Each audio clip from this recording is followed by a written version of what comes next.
Assalamualaikum warahmatullahi wabarakatuh. Perkenalkan, nama saya Fitriani, kelas A22 dengan NIM 22801001. Pada kesempatan kali ini saya akan menjelaskan materi tentang lupa dalam belajar.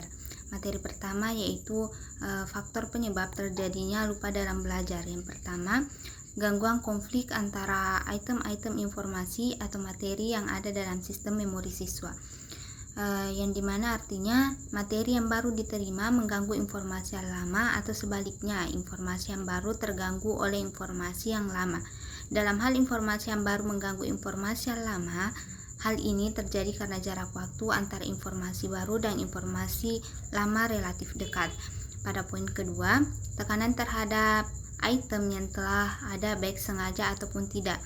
Informasi yang ada tertekan oleh keadaan psikis. Informasi yang diterima mungkin menyenangkan, menyedihkan, atau menyusahkan, sehingga informasi tersebut hilang atau berusaha dihilangkan. Informasi-informasi yang berkaitan dengan kesedihan dan kesusahan cenderung akan berusaha dilupakan oleh siswa. Penting bagi guru untuk selalu berusaha menjaga keadaan psikis siswa agar selalu segar dan senang belajar. Yang ketiga adalah perubahan situasi lingkungan antara waktu belajar dengan waktu mengingat kembali.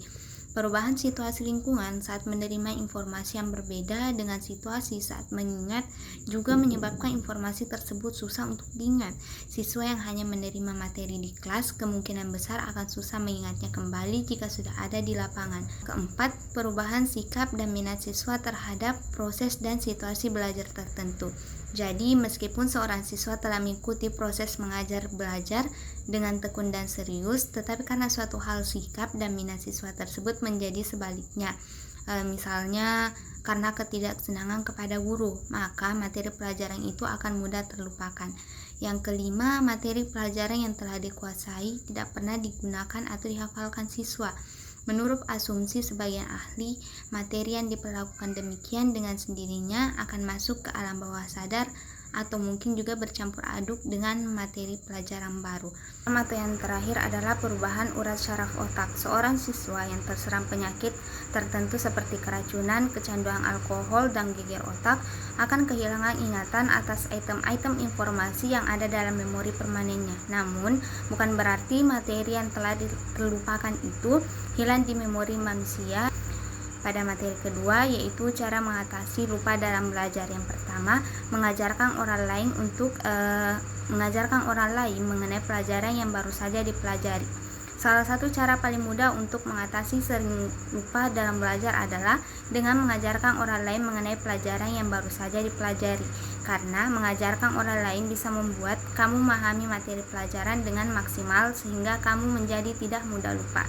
Yang kedua, fokus belajar pada satu pelajaran atau pada satu waktu. Kadang salah satu penyebab seorang siswa mudah lupa saat belajar dikarenakan banyak materi pelajaran yang harus dipelajari dan dalam satu waktu. Yang ketiga, menuliskan kembali materi pelajaran yang baru saja dipelajari. Saat belajar, jangan lupa untuk menuliskan kembali materi pelajaran yang baru saja dipelajari, karena hal ini telah terbukti efektif untuk meningkatkan kemampuan otak dan memahami materi pelajaran sehingga membuat kamu tidak mudah lupa. Yang keempat, kenali gaya belajar. Setiap orang memiliki gaya belajar masing-masing. Pada dasarnya, belajar dengan gaya juga tepat bermanfaat untuk meningkatkan kemampuan otak dan memahami materi sehingga membuat kamu tidak mudah lupa. Oleh karena itu, kita harus mengenali cara gaya belajarnya kita. Yang kelima, belajar bersama teman. Meskipun terlihat sederhana, faktanya belajar bersama teman bisa bermanfaat untuk mengatasi sering lupa dalam belajar.